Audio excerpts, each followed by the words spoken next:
Elon Musk unexpectedly reacts to Ukrainians' recent strike on Russian airfields. Zelensky unveils Ukrainians' proposal for Russian delegation in talks, and why Trump shares unfounded conspiracy theory claiming Biden was executed in 2020s.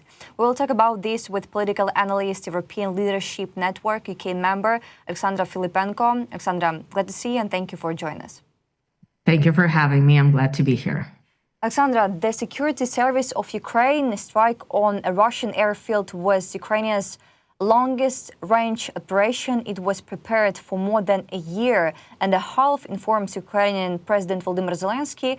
SBU head Vasily Maluk reported to the president after the Spiderweb operation an absolutely brilliant result. A result achieved solely by Ukraine, 1 year, 6 months and 9 days from the start of planning to effective execution, our most long-range operation, Zelensky said.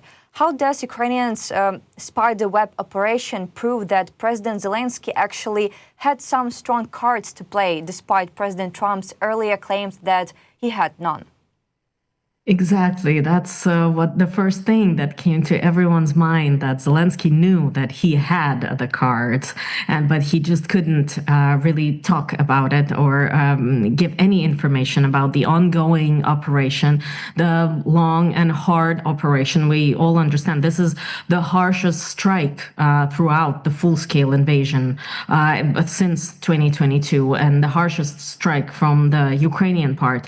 I think this can be compared to entering the Kursk region. Of course, this was very painful for the Kremlin. And now we see this operation, the outstanding operation, an audacious operation, amazing operation. You can use any words describing it, but this is very, very impressive. And all American analysts and everyone who is following the news and who is following what is going on with Russia's war in Ukraine are very, very impressed. And of course, at first, American media was cautious, talking about the numbers and talking about how it was conducted. But now they are a little bit more open about what has happened. And I see a lot of commentators, for example, the former CIA bureau chief who was stationed in Moscow, Dan Hoffman, he commented for Fox News, and he commented on this as a thing that can change the course of the war,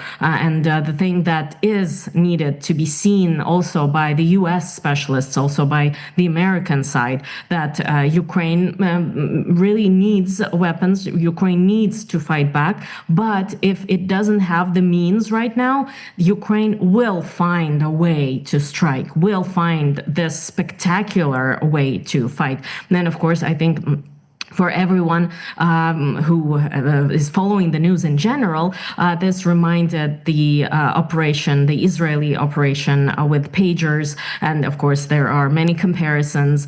These are extremely audacious operations that really strike everyone and strike the minds of those who are following what is happening. So, of course, the Trump administration and everyone in the administration knows what's been going on, but we didn't see any reaction, any official reaction. We know of the phone call of the State Secretary Marco Rubio with Russia's Minister of Foreign Affairs, Sergei Lavrov, but they only talked about in general of the full-scale invasion of Ukraine. And Marco Rubio again said that there is a big need for the continuation of contacts between the two sides, and they really want to see, the Americans want to see the talks held by Ukraine and Russia, and he praised the upcoming talks, the talks that are happening right now in Istanbul. These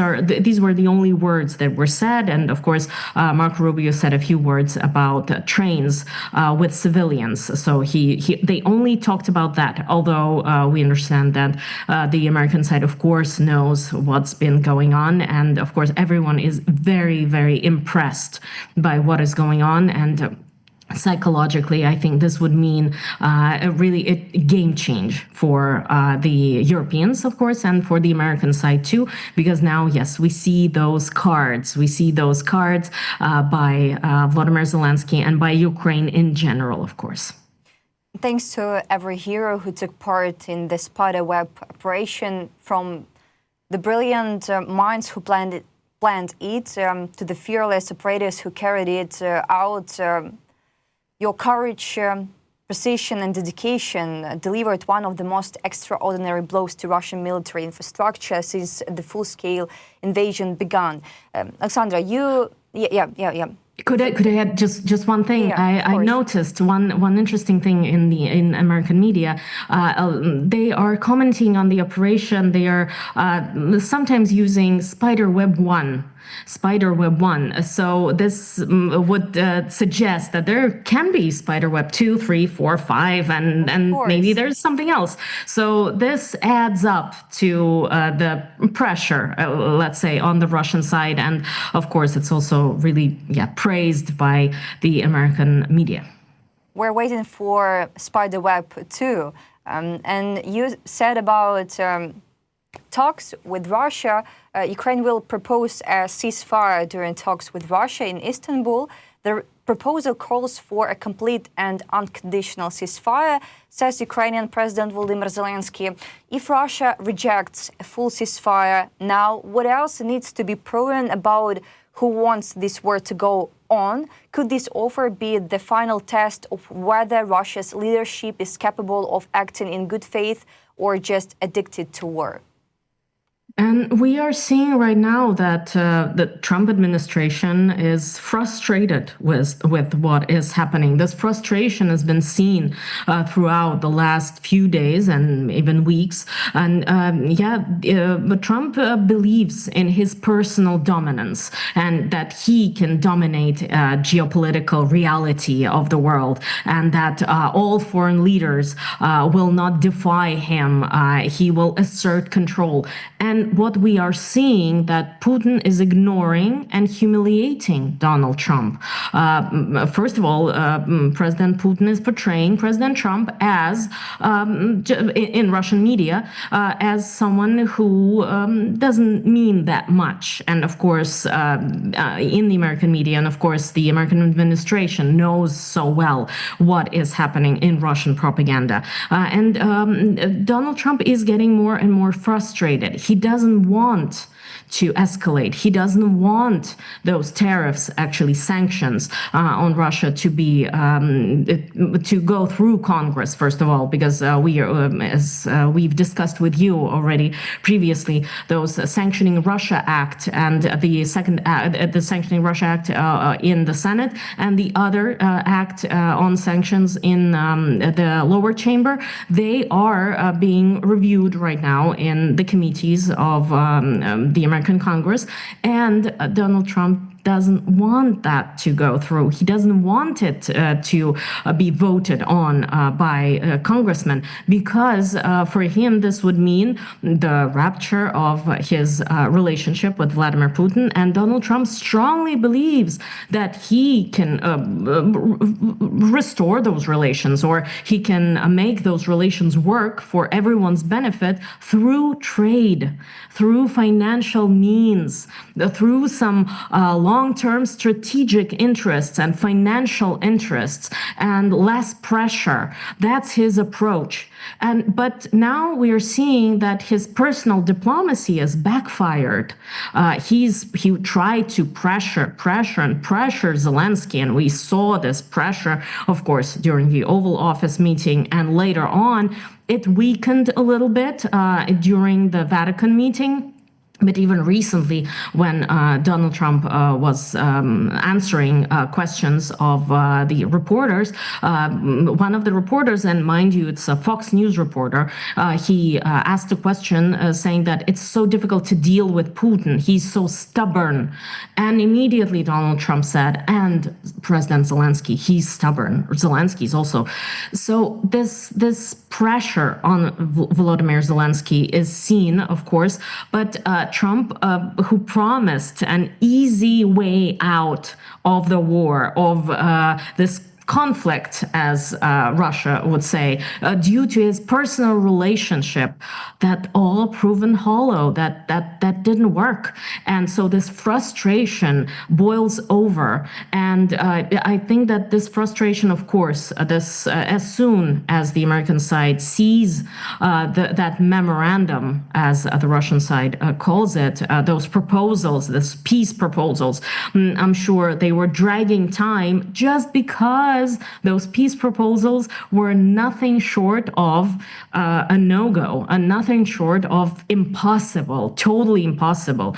This is an overreach by Putin. This is an overreach by the Kremlin. And of course, President Trump's power will be seen as eroding if this happens, because so many times we've heard Vladimir stop and things like that. They're talking about strikes on civilians, on peaceful Ukrainians. Trump talked about it, not only about those soldiers that are dying on the front lines, but also about civilians. He threatened tariffs, he threatened different sanctions on Russia, but nothing happened. So he is himself also, he doesn't want to go through because he still believes that Putin might be interested in some financial opportunities, let's say, with the American side. But as we all know, what is important for Vladimir Putin is the restoration of the Soviet Union. That's his main goal. And as Dan Hoffman, the former CIA bureau chief in Moscow, puts it, the only way Putin can negotiate is if you put a weapon to his belly. That's, I'm quoting here. So this is the only way to really start the real negotiation. And what we've seen yesterday, what we've seen with those attacks, with those strikes, is a way to put a weapon to the belly, but we are seeing it from the Ukrainian side. So the Ukrainian fighters, once again, are saving the day. Not the weapons of the West, not the weapons of the US or of Europe, but the fighters of the Ukrainian army.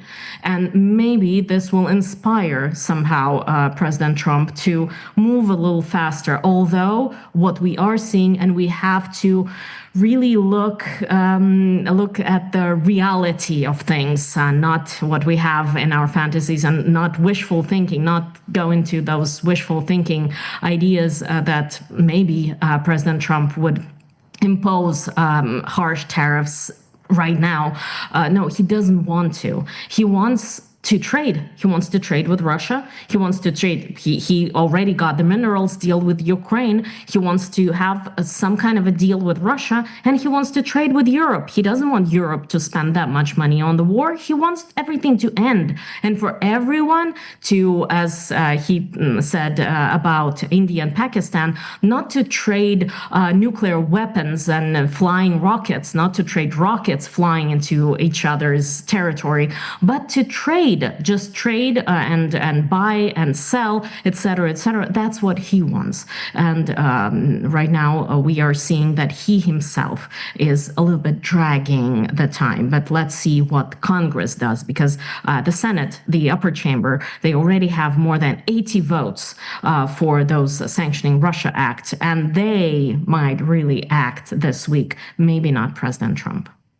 Alexandra, a bit more about special operation, about, what we're talking about. Trump has not responded, but Musk has. Elon Musk said drones are becoming a key tool in modern warfare. Large-scale attack on Russia's strategic aviation confirmed that drones represent the future of combat. Musk responded briefly to special operation by Ukrainian security service. He emphasized that the future belongs to drones. Drones are the future of warfare, manned aircraft are not. He said, given Musk's often ambiguous stance on Ukraine, does his praise for drone warfare signal a shift in his views or simply admiration for technological innovation? And what about Musk? Where is he? Well, I think he admired the operation, of course. This is a amazing technological operation, of course, and still we don't know all the details, how did it happen. But of course, it's the admiration, what we are seeing from him. But I must say that since Elon Musk left the White House, we can talk now again about Elon Musk, the businessman, first of all. Definitely, yes, of course, he is in Trump's orbit. He stays close to President Trump. We will definitely see him during some dinners or events at the White House for sure, because he's so interested to be close to the government due to his SpaceX program, of course, and everything that he is doing in that regard.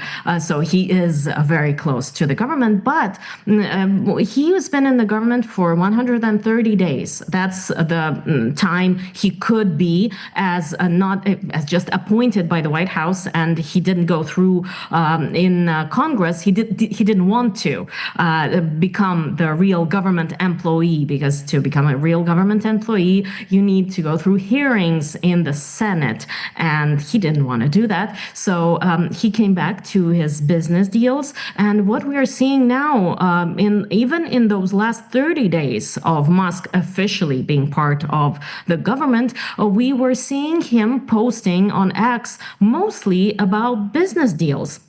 If you compare it to what you saw, just go back to January, for example, January 2025, February, March.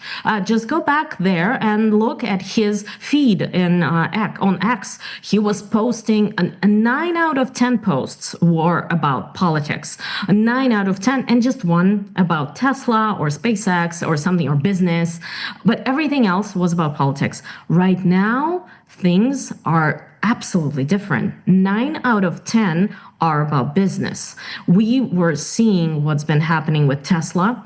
Their revenue came down, and now the stocks went down, and they don't cost as much as they used to. So now Elon Musk is trying to repair the damage that he did to the company, to Tesla and Neuralink and other companies that he actually owns or he's a CEO of.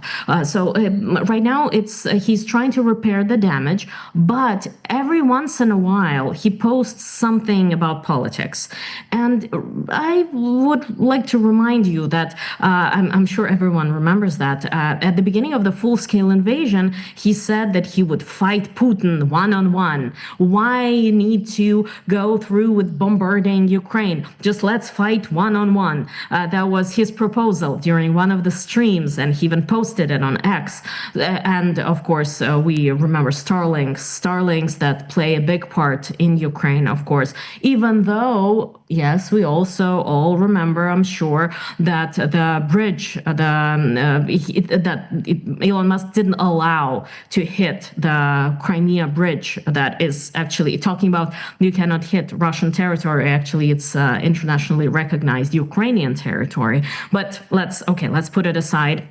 But so those ambiguous tweets, ambiguous messages by Elon Musk, we've seen them throughout the full-scale invasion. But right now, I think it's the admiration, first of all. And now maybe he was so concentrated on domestic politics. He was so concentrated on Doge. He was so concentrated on firing people and closing down some programs, the DEI programs of the US government, that he didn't really pay that much attention on foreign politics, apart from Saudi Arabia, of course, where he traveled to together with President Trump. But right now, probably he's seeing the situation differently. He's seeing the situation in a different light. And Elon Musk most probably is signaling also about on whose side he is. Maybe that might change, but at least first of all, we didn't see Starlink being turned off, for example, even though there were some messaging about that too, but it wasn't turned off. And now this praise for the operation. By the way, if we compare the Ukraine's operation to the Israeli operation, back then Musk didn't praise that. I mean, the pager operation, but it was way back when Elon Musk was the special government employee, and he didn't talk about foreign politics that much. Right now, we are seeing the, let's say, new old Elon Musk, making Elon Musk great again. He is coming back to himself. Most probably, he wants to be seen in a different light right now. He said that he will most probably now not give that much money to politics. He said that he's done enough, and I think we all agree that he's done enough, and that he would not invest that much in political campaigns. He said in one of the interviews, one of the latest interviews, that if he would see the reason to do it, he would do it. So that's why President Trump wants him by his side, because the elections are coming in 2026. And of course, Trump would want Elon Musk to invest in certain politicians, certain MAGA, Republican MAGA, not all Republican, just MAGA politicians. So he would keep Elon Musk close. But we are seeing now new old Elon Musk, I would put it this way. Alexandra, also President Donald Trump on Saturday night reposted a baseless claim on Truth Social that former President Joe Biden was executed in 2020 and replaced with clones or robots. The original post, made by an anonymous Truth Social user who often spreads outlandish claims, suggested that Biden was replaced with clones, doubles, and robotic engineered soulless, mindless entities. Trump published a link to the post to his nearly 10 million followers without adding any context or explanation. The original poster's account has a little more than 5,000 followers. What does it say about Donald Trump's leadership that he's amplifying baseless conspiracy theories to millions without clarification or context? One of the first things that my colleagues, my Russian language colleagues, started talking about is that Professor Solovey probably got a green card, the one who claimed that Putin is in a refrigerator for a long time now. It's a pleasure to think about it, but we are seeing that even if it's true, there are other, let's say, Putins that are still waging war and rockets are flying to Ukraine, and they want to just take the whole of Ukraine. But in any case, this comes on the heels of what President Trump has been saying of the auto pen of Biden, because during Biden's presidency, and we've been learning more and more about what's been happening during those 4 years of the Biden administration, he really didn't sign that much documents.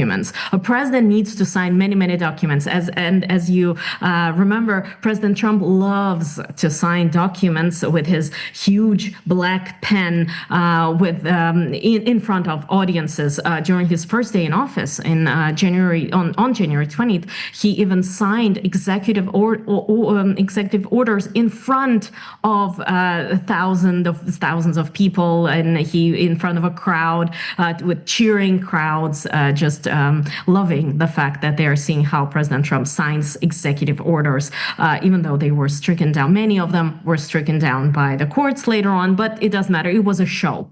It's such a great show. So President Trump loves when he signs an order in front of the press, for example, he loves to show it to everyone, for everyone to see, while President Biden often used the auto pen. Auto pen is this special, I wouldn't say printer, but it's a a way to sign documents with a real pen according to exactly to the way it is signed. So it's AI, it's computer operated. So anyone can actually put a document in that machine and it would be signed exactly how the president signs it. President Trump has been saying that it's unlawful. Actually, it's lawful. AutoPen is used quite a lot by different politicians because, as you can imagine, they need to sign so many documents, including, for example, happy birthday cards or things like that for the staff members or for anyone in the government. So AutoPen is actually used by presidents and by different politicians quite a lot. And right now, after those accusations that Biden actually wasn't able to be president, and right now, thanks to the book and due to the book Original Sin by Jake Tapper of CNN and Alex Thompson, another journalist, we are learning more and more of what's been happening in the White House during Biden presidency, and things do not look good. They even used in the book Original Sin, they even used the word Politburo of the White House. That's who was ruling the White House, actually, and that's who was ruling apparently, or according to the book, that who was actually ruling the country. Just a few people that were close to Biden and that were telling him basically what to do.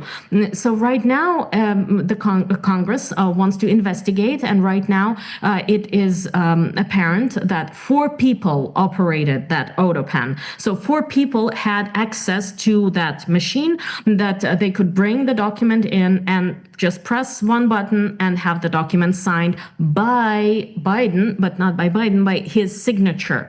And so these claims by Trump come on the heels of that information.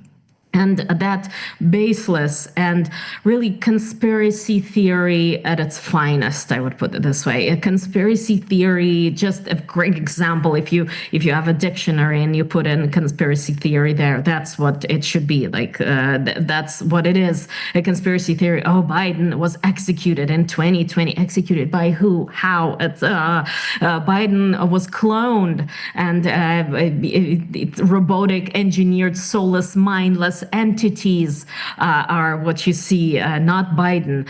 The Democrats did know the difference. That was the Post. And of course, these are baseless claims. These are claims that are only discussed by the far right part of the Republican Party. I wouldn't even call it a Republican Party. It's the MAGA, far right part of it. And I don't know how would it be seen by the American public, but I must say that Republicans and the White House is trying to downplay the situation. Well, yes, he reposted something. It's an opinion. It's an opinion. Yeah, everyone is entitled to an opinion. So yes, he reposted it. It doesn't mean anything. That's what we're hearing right now. But actually, this brings us back to that discussion about how much Biden knew what was going on and how much Biden was in the loop and how much Biden really ruled the country and how much he was the president, or was it AutoPen? Not, of course, soulless, mindless, engineered, robotic entities, but it's coming back to this discussion about AutoPen and about the White House Politburo. And here I am quoting Jake Tapper and Alex Thompson, American journalists that published the book Original Sin. Alexandra, thank you so much for this interesting conversation. As always, political analyst, European Leadership Network UK member Alexandra Filippenko was with us today. I wish you all the best and see you. Thank you very much for having me. See you.